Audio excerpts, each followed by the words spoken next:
Let's talk to Taylor Lorenz, who's been writing the story for the Washington Post, joining us now live from Los Angeles.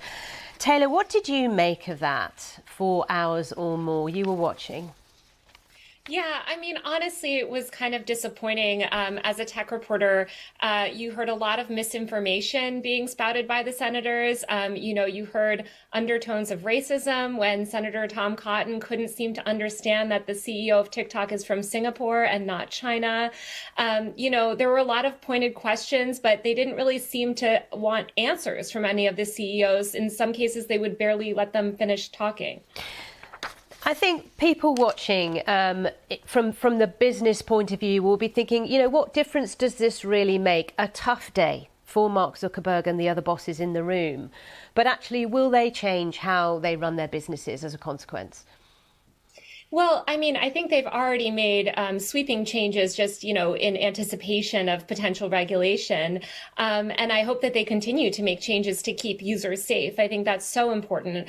What's really concerning, though, is, the actual bill that's being proposed, the Kids Online Safety Act. I think, there's a reason that over 100 major LGBTQ organizations, human rights organizations, and free speech advocates are vehemently against this bill. It could cause enormous and immense harm to children, especially vulnerable youth. And so, in what way could it? Because the whole idea of the bill is to protect children. So how would it actually cause harm as opposed to benefit children? I mean, for example, if you look at the Digital Services Act in the UK and Europe, for example, which is now in force. Yes, which is very different than KOSA. I think it's under the guise of protecting children, but it's a huge violation of, potentially kids' rights to free speech and free expression. It would force these companies to actually collect far more data on children by potentially forcing them to identify, do verification and tie your sort of identity online to your identity offline, eliminating anonymous free expression.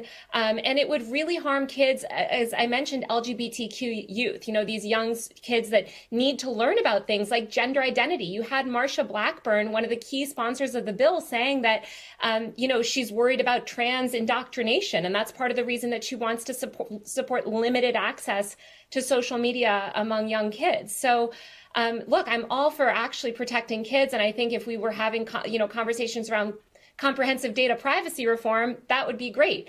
But that's not what this bill offers.